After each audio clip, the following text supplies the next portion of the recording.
Hey, what's up? In this video, I'm gonna take the explosion cloud tutorial and I'm gonna use the video editor. This, Shift F8, and I'm gonna add in a video. Shift A, come on, what's going on? Shift A, add movie.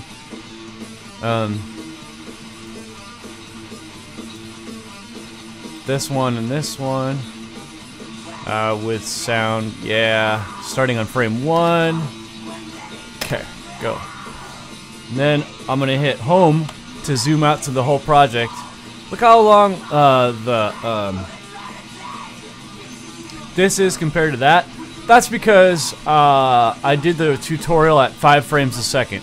So I'm just gonna undo adding this stuff and change my frame rate to 5 lambda 1. The lambda is like saying multiplied by.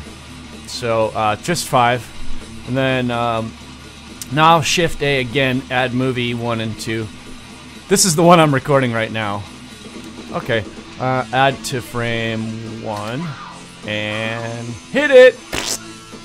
Now they're pretty much the right. This one's 1 frame longer. Okay, so now I can go like this, and you can see that. Well, first off, I'll hit page down over here, or page up twice to get to the end, and then hit the left arrow once to go 1 frame back, or until I see a video up here, and then I'm just gonna hit Control C, Control V over these two to copy and paste that and then I'm gonna hit home. That'll zoom out my whole project. And hit home up here, that'll zoom. Home doesn't matter what you're on, kind of shows you everything. So, you know, if I just go like this and hit home, it's gonna zoom it to fill that region in.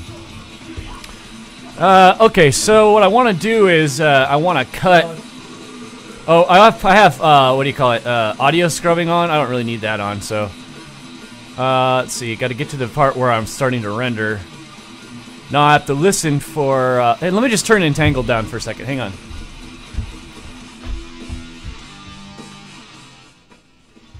Yeah, Entangled is this metal band. I think their guys are all in high school now, and Entangled with an I. Go to Burning Token Records. Just go anywhere Burning Token Records on the internet, and you'll find them. You know, they like to talk about zombies and skateboarding. I know zombies for sure.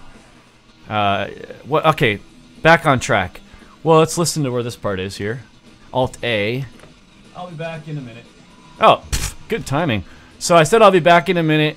Now I'm gonna hit K on my keyboard, which is like cut, and that puts a cut on whatever is selected. Then I can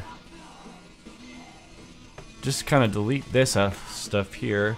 So I select them both with the right click, and then I hit X on the keyboard. Then I can hit B to draw a box around things I want to select. I'm going to select these two. Then I'm going to hit G on my keyboard. And then I could, if I want to, now hit X so that it constrains it to only move left and right on the X axis. Then you just overlap it a bit, and it'll snap it really nicely for you if you just overlap it. So now we got the whole video, and I'm going to render out the whole thing, but first I'm going to hit page up again, and then left arrow until I see an image up at top, and then I'll make that the end frame. So I'm going to copy my present frame, Control C, paste it, Control V, and so now it will play. And I have frame dropping enabled down here so that if it has trouble processing something, it'll just keep playing.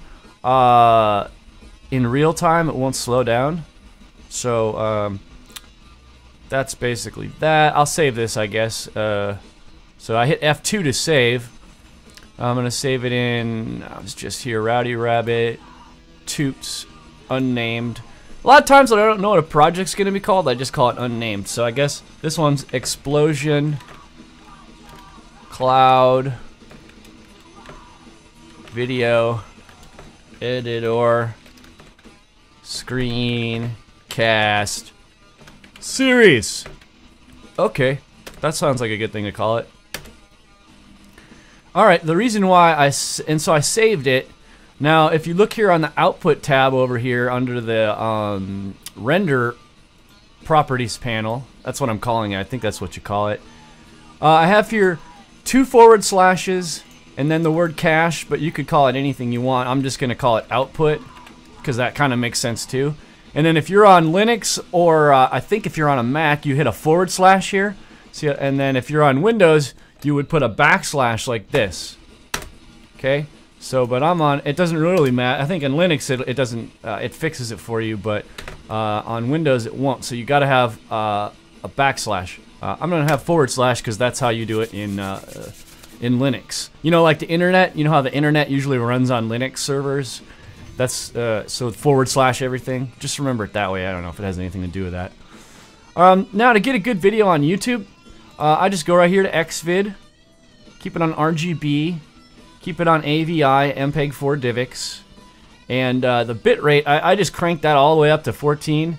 Minimum 9 is pretty good. You can even up that if you really want to, but you know, since this is a screencast, there's not a whole lot of video movement, so I'm actually going to put the rate down to, like, say the minimum. Just going to keep it 0 and let FFmpeg decide. If you don't know what FFmpeg is, don't worry about it, but that's kind of like the converter program that Blender is using to turn the video into an Xvid video. So that's it. Now I'm just gonna save my work. I'm gonna hit F2, and then on the number pad I'm gonna hit plus, and you'll notice that it incremented the file name. It put a 1 there. If I hit plus again, it would go 2, 3, 4, 5, 6. You get the point, but I just want to do it once. So that's an easy way to increment things in Blender and to save your work real quick. F2 plus go. So you, F2 plus go. It just keeps making increments. Anyway, let's see here. That's it. So I'm gonna render it out and upload the tutorial, and you'll see the finished thing online. Okay, laters. I'm using this record screen script from Nathan Vegdahl, and his name is like this, so you can look it up. Like that. Okay.